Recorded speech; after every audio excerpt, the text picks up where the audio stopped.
Hi friends, welcome to Kannada Shaale facts. Guys, ರೋಸ್ವೆಲ್ ಘಟನೆ ಇದು 1947ರಲ್ಲಿ ಅಮೆರಿಕದ ನ್ಯೂ ಮೆಕ್ಸಿಕೋ ರಾಜ್ಯದ ರೋಸ್ವೆಲ್ ಸಮೀಪ ಸಂಭವಿಸಿದ ಒಂದು ಪ್ರಸಿದ್ಧ ಘಟನೆ. ಆ ಸಮಯದಲ್ಲಿ ಅಲ್ಲಿ ಒಂದು ಅಜ್ಞಾತ ವಸ್ತು ಭೂಮಿಗೆ ಬಿದ್ದಿದೆ ಎಂದು ಸುದ್ದಿ ಹರಡಿತು. ಅಮೆರಿಕದ ಸೇನೆ ಮೊದಲಿಗೆ ಅದು ಹವಾಮಾನ ಬೆಲೂನ್ ಎಂದು ಹೇಳಿದರು. ನಂತರ ಈ ಘಟನೆ ಬಗ್ಗೆ ಅನೇಕ ಊಹಾಪೋಹಗಳು ಮತ್ತು ರಹಸ್ಯ ಸಿದ್ಧಾಂತಗಳು ಬೆಳೆತೊಡಗಿದವು. ಈ ಘಟನೆ ರೋಸ್ವೆಲ್ ಯುಎಫ್ಒ ಇನ್ಸಿಡೆಂಟ್ ಎಂದು ಜನಪ್ರಿಯವಾಗಿ ಕರೆಯಲ್ಪಡುತ್ತದೆ ಮತ್ತು ಇಂದಿಗೂ ಇದು ಯುಎಫ್ಒಗಳು ಮತ್ತು ಪರಗ್ರಹ ಜೀವಿಗಳ ಬಗ್ಗೆ ಚರ್ಚೆಗಳಲ್ಲಿ ಅತ್ಯಂತ ಪ್ರಸಿದ್ಧ ಉದಾಹರಣೆಯಾಗಿ ಉಳಿದಿದೆ. ಈ ಘಟನೆ ಸತ್ಯದಲ್ಲಿ ಏನಾಯಿತು ಎಂಬುದರ ಬಗ್ಗೆ ಸ್ಪಷ್ಟವಾದ ಒಪ್ಪಂದ ಇಲ್ಲದ ಕಾರಣ ಇದು ಇತಿಹಾಸದಲ್ಲಿನ ಅತ್ಯಂತ ಚರ್ಚಿತ ರಹಸ್ಯ ಘಟನೆಗಳಲ್ಲಿ ಒಂದಾಗಿದೆ. ಗೈಸ್, ಇವತ್ತಿನ ಈ ವಿಡಿಯೋದಲ್ಲಿ ನಾವು ಈ ರೋಸ್ವೆಲ್ ಘಟನೆಯ ಬಗ್ಗೆ ಇನ್ ಡೀಟೇಲ್ ಆಗಿ ತಿಳ್ಕೊಳ್ಳೋಣ. ವಿಡಿಯೋ ತುಂಬಾ ಇಂಟ್ರೆಸ್ಟಿಂಗ್ ಮತ್ತು ಇನ್ಫಾರ್ಮೇಟಿವ್ ಆಗಿರುತ್ತೆ, ಸೊ ಎಲ್ಲೂ ಸ್ಕಿಪ್ ಮಾಡದೆ ಕೊನೆವರೆಗೂ ನೋಡಿ. ಗೈಸ್, ಈಗಾಗಲೇ ಹೇಳ್ಕೊಂಡಂಗೆ ಈ ರೋಸ್ವೆಲ್ ಘಟನೆ 1947ರಲ್ಲಿ ಅಮೆರಿಕದ ನ್ಯೂ ಮೆಕ್ಸಿಕೋ ರಾಜ್ಯದ ರೋಸ್ವೆಲ್ ಪ್ರದೇಶದಲ್ಲಿ ನಡೆದ ಒಂದು ಪ್ರಸಿದ್ಧ ಘಟನೆ. ಅಲ್ಲಿ ಒಂದು ರೈತನ ಜಮೀನಿನಲ್ಲಿ ವಿಚಿತ್ರವಾದ ಲೋಹದ ತುಂಡುಗಳು ಮತ್ತು ಅವಶೇಷಗಳು ಬಿದ್ದಿರುವುದು ಕಂಡು ಬಂದಿತು.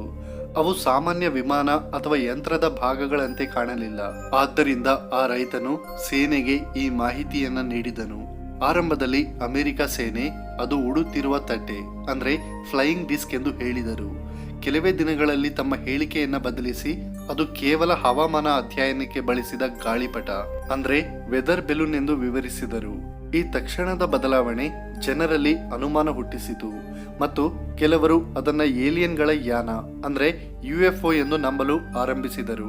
ನಂತರದ ವರ್ಷಗಳಲ್ಲಿ ಸರ್ಕಾರ ಅದು ಪ್ರಾಜೆಕ್ಟ್ ಮುಗಲ್ ಎಂಬ ರಹಸ್ಯ ಸೇನಾ ಯೋಜನೆಯ ಭಾಗವಾಗಿತ್ತು ಎಂದು ತಿಳಿಸಿತು.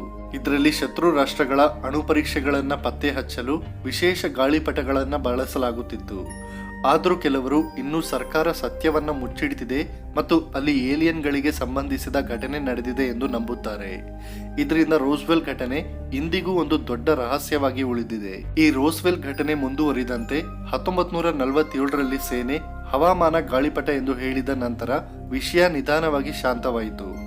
ಆದ್ರೆ ಹಲವು ವರ್ಷಗಳ ಬಳಿಕ ಈ ಕತೆ ಮತ್ತೆ ಬೆಳಕಿಗೆ ಬಂತು. 1970 ಮತ್ತು 80ರ ದಶಕಗಳಲ್ಲಿ ಕೆಲವು ಮಾಜಿ ಸೇನಾ ಸಿಬ್ಬಂದಿಗಳು ಮತ್ತು ಸಾಕ್ಷಿದಾರರು ಅಲ್ಲಿ ಕಂಡಿದ್ದು ಸಾಮಾನ್ಯ ಗಾಳಿಪಟ ಅಲ್ಲ ಎಂದು ಹೇಳಲು ಆರಂಭಿಸಿದರು. ಕೆಲವರು ಅಲ್ಲಿ ವಿಚಿತ್ರ ಜೀವಿಗಳ ದೇಹಗಳು ಕೂಡ ಕಂಡವು ಎಂದು ಹೇಳಿದರಿಂದ ಈ ಘಟನೆ ಮತ್ತಷ್ಟು ದೊಡ್ಡ ಯುಎಫ್ಒ ಕಥೆಯಾಗಿ ಬೆಳೆದಿತು.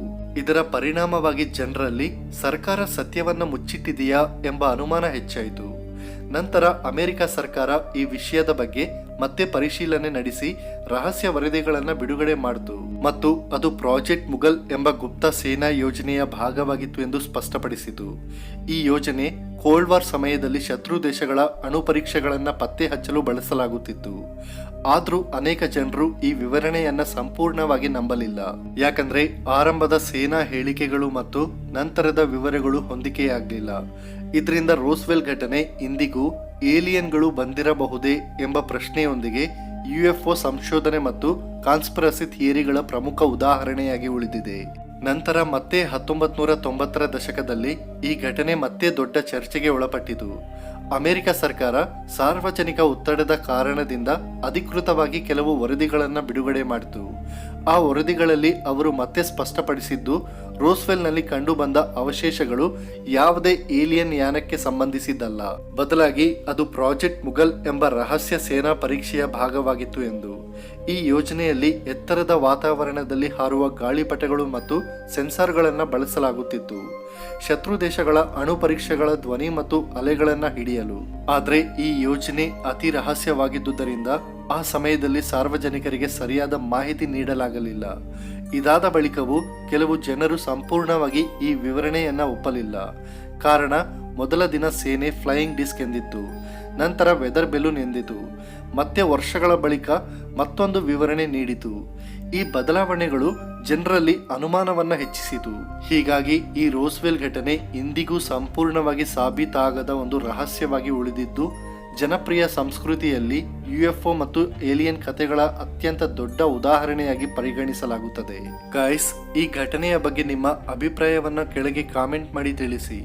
ಗೈಸ್, ಹೀಗೆ ನಾವು ಏರಿಯಾ 51 ಬಗ್ಗೆ ತುಂಬಾ ಸಲ ಕೇಳೇ ಇರ್ತೀವಿ. ಈ ಏರಿಯಾ 51 ಅಂದ್ರೆ ಅಮೆರಿಕದ ನೆವೇಡಾ ರಾಜ್ಯದಲ್ಲಿರುವ ಬಹಳ ರಹಸ್ಯಮಯವಾದ ಸೇನಾ ತಾಣ. ಇದು ಗ್ರೂಮ್ ಲೇಕ್ ಎಂಬ ಉಪ್ಪು ಕೆರೆಯ ಹತ್ತಿರ ಇದೆ ಮತ್ತು ಯುನೈಟೆಡ್ ಸ್ಟೇಟ್ಸ್ ಏರ್ ಫೋರ್ಸ್ ಇದರ ನಿಯಂತ್ರಣದಲ್ಲಿದೆ. ಸಾಮಾನ್ಯ ಜನರಿಗೆ ಇಲ್ಲಿ ಹೋಗಲು ಅನುಮತಿ ಇಲ್ಲ, ಹಾಗಾಗಿ ಇದು ಬಹಳ ಗುಪ್ತವಾಗಿದೆ.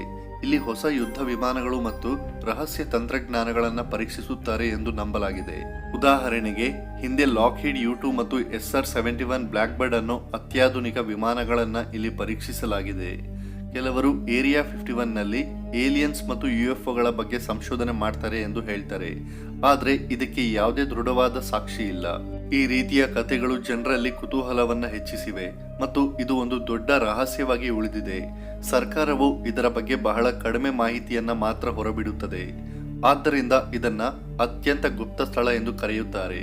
ಸರಳವಾಗಿ ಹೇಳುವುದಾದರೆ ಏರಿಯಾ 51 ಅಂದ್ರೆ ಹೊಸ ತಂತ್ರಜ್ಞಾನಗಳನ್ನು ಪರೀಕ್ಷಿಸುವ ಒಂದು ರಹಸ್ಯ ಸೇನಾ ತಾಣ. ಈ ಏರಿಯಾ 51 ಬಗ್ಗೆ ಜಗತ್ತಿನಾದ್ಯಂತ ಆಸಕ್ತಿ ಹೆಚ್ಚಾಗಲು ಪ್ರಮುಖ ಕಾರಣ ಅದರ ರಹಸ್ಯ ಸ್ವಭಾವವೇ ಆಗಿದೆ. ಇದು ನೆವೆಡಾ ಟೆಸ್ಟ್ ಅಂಡ್ ಟ್ರೈನಿಂಗ್ ರೇಂಜ್ ಎಂಬ ದೊಡ್ಡ ಸೇನಾ ಪ್ರದೇಶದ ಭಾಗವಾಗಿದೆ. ಈ ಸ್ಥಳವನ್ನ ಅಧಿಕೃತವಾಗಿ ಹಲವು ವರ್ಷಗಳ ಕಾಲ ಸರ್ಕಾರವೇ ಒಪ್ಪಿಕೊಂಡಿರಲಿಲ್ಲ. ನಂತರ ಸೆಂಟ್ರಲ್ ಇಂಟೆಲಿಜೆನ್ಸ್ ಏಜೆನ್ಸಿ CIA ಕೆಲವು ದಾಖಲೆಗಳನ್ನ ಬಿಡುಗಡೆ ಮಾಡಿದ ನಂತರ ಇದರ ಅಸ್ತಿತ್ವ ದೃಢಪಟ್ಟಿತು. ನಿಮಗೆ ಗೊತ್ತಾ, ಇಲ್ಲಿ ಕೆಲಸ ಮಾಡುವವರು ಬಹಳ ಕಟ್ಟುನಿಟ್ಟಿನ ಭದ್ರತೆಯಡಿ ಕೆಲಸ ಮಾಡ್ತಾರೆ. ಸಾಮಾನ್ಯವಾಗಿ ಅವರಿಗೆ ಈ ಪ್ರದೇಶದ ಸಂಪೂರ್ಣ ಮಾಹಿತಿಯೂ ತಿಳಿದಿರೋದಿಲ್ಲ. ಪ್ರತಿ ವ್ಯಕ್ತಿಗೂ ಅವನ ಕೆಲಸಕ್ಕೆ ಬೇಕಾದಷ್ಟು ಮಾಹಿತಿಯಷ್ಟೇ ಕೊಡಲಾಗುತ್ತದೆ. ಇಲ್ಲಿ ಪ್ರವೇಶಿಸುವ ಮಾರ್ಗಗಳನ್ನು ಕಟ್ಟುನಿಟ್ಟಾಗಿ ನಿಯಂತ್ರಿಸಲಾಗಿದೆ ಮತ್ತು ಸುತ್ತಮುತ್ತಲಿನ ಪ್ರದೇಶದಲ್ಲಿಯೂ ಭದ್ರತಾ ಸಿಬ್ಬಂದಿ ಸದಾ ಗಸ್ತು ತಿರುಗುತ್ತಿರ್ತಾರೆ. ಇನ್ನೊಂದು ಮುಖ್ಯ ವಿಷಯ ಅಂದ್ರೆ ಏರಿಯಾ 51 ಬಗ್ಗೆ ಇರುವ UFO ಕಥೆಗಳು, ವಿಶೇಷವಾಗಿ ರೋಸ್ವೆಲ್ ಇನ್ಸಿಡೆಂಟ್ ನಂತರ ಜನರು ಇಲ್ಲಿ ಏಲಿಯನ್ ಟೆಕ್ನಾಲಜಿಯನ್ನು ಸಂಗ್ರಹಿಸಿ ಅಧ್ಯಯನ ಮಾಡ್ತಿರ್ತಾರೆ ಎಂದು ನಂಬಲು ಆರಂಭಿಸಿದರು. ಕೆಲವರು ಇದನ್ನ ಕೇವಲ ಅಪಪ್ರಚಾರ ಎಂದು ಹೇಳ್ತಾರೆ, ಯಾಕಂದ್ರೆ ಯಾವುದೇ ವೈಜ್ಞಾನಿಕ ಸಾಕ್ಷಿ ಇದಕ್ಕೆ ಲಭ್ಯವಿಲ್ಲ. ಇದಲ್ಲದೆ 2019ರಲ್ಲಿ ಸ್ಟಾರ್ಮ್ ಏರಿಯಾ 51 ಎಂಬ ಸಾಮಾಜಿಕ ಮಾಧ್ಯಮ ಅಭಿಯಾನ ತುಂಬಾ ಪ್ರಸಿದ್ಧಿಯಾಯಿತು. ಜನರೆಲ್ಲರೂ ಸೇರಿ ಏರಿಯಾ 51ಗೆ ಹೋಗಿ ಅದರ ರಹಸ್ಯಗಳನ್ನ ನೋಡೋಣ ಎಂದು ಹೇಳಿದರು. ಅದು ಕೇವಲ ಫನ್ ಪ್ರೋಗ್ರಾಮ್ ಆಗಿಯೇ ಉಳಿಯಿತು. ಗೈಸ್, ಈ ಏರಿಯಾ 51ನ ಪ್ರಮುಖ ಉದ್ದೇಶ ರಹಸ್ಯ ವಿಮಾನಗಳ ಅಭಿವೃದ್ಧಿ ಮತ್ತು ಪರೀಕ್ಷೆ ಮಾಡುವುದು ಎಂಬುದು ಸ್ಪಷ್ಟವಾಗುತ್ತದೆ. ವಿಶೇಷವಾಗಿ ಕೋಲ್ಡ್ ವಾರ್, ಅಮೆರಿಕ ಮತ್ತು ಸೋವಿಯತ್ ಯೂನಿಯನ್ ನಡುವೆ ಸ್ಪರ್ಧೆ ತುಂಬಾ ಹೆಚ್ಚಾಗಿದ್ದರಿಂದ ಶತ್ರು ದೇಶಗಳ ಮೇಲೆ ನಿಗಾ ಇಡುವ ಸ್ಪೈ ಅತ್ಯಾಧುನಿಕ ವಿಮಾನಗಳ ಅವಶ್ಯಕತೆ ಉಂಟಾಯಿತು. ಈ ಕಾರಣದಿಂದಲೇ ಇಲ್ಲಿ ಲಾಕ್ಹೀಡ್ A-12 ಎಂಬ ವೇಗವಾದ ಮತ್ತು ರಹಸ್ಯ ವಿಮಾನಗಳನ್ನು ಅಭಿವೃದ್ಧಿಪಡಿಸಲಾಯಿತು. ಈ ಪ್ರದೇಶವು ತುಂಬಾ ದೂರದ ಮತ್ತು ಬಯಲು ಪ್ರದೇಶದಲ್ಲಿದೆ, ಆದ್ದರಿಂದ ಜನರ ಕಣ್ಣಿಗೆ ಬೀಳದೆ ಪರೀಕ್ಷೆ ನಡೆಸಲು ಇದು ಸೂಕ್ತವಾಗಿದೆ. ಸುತ್ತಮುತ್ತಲಿನ ರಸ್ತೆಗಳಲ್ಲಿಯೂ ಎಚ್ಚರಿಕೆ ಫಲಕಗಳು ಇರ್ತವೆ ಮತ್ತು ಅನುಮತಿ ಇಲ್ಲದೆ ಹತ್ತಿರ ಹೋದ್ರೆ ಕಠಿಣ ಕ್ರಮ ಕೈಗೊಳ್ಳಲಾಗುತ್ತದೆ. ಕೆಲವು ವರದಿಗಳ ಪ್ರಕಾರ ಇಲ್ಲಿ ಜಾನೆಟ್ ಏರ್ಲೈನ್ಸ್ ಎಂಬ ರಹಸ್ಯ ವಿಮಾನ ಸೇವೆ ಉದ್ಯೋಗಿಗಳನ್ನ ಲಾಸ್ ವೇಗಸ್ನಿಂದ ಈ ತಾಣಕ್ಕೆ ಸಾಗಿಸಲು ಬಳಸಲಾಗುತ್ತದೆ ಎಂದು ಹೇಳಲಾಗುತ್ತದೆ. ಇನ್ನೂ ಒಂದು ಕುತೂಹಲಕಾರಿ ವಿಷಯ ಅಂದ್ರೆ ಈ ಪ್ರದೇಶದ ಬಗ್ಗೆ ಮಾಹಿತಿ ಪಡೆಯಲು freedom of information act FOIA ಮೂಲಕ ಹಲವರು ಪ್ರಯತ್ನಿಸಿದರೂ ಬಹಳಷ್ಟು ಮಾಹಿತಿಯನ್ನ ಸರ್ಕಾರ ರಹಸ್ಯವಾಗಿಯೇ ಇಡುತ್ತದೆ.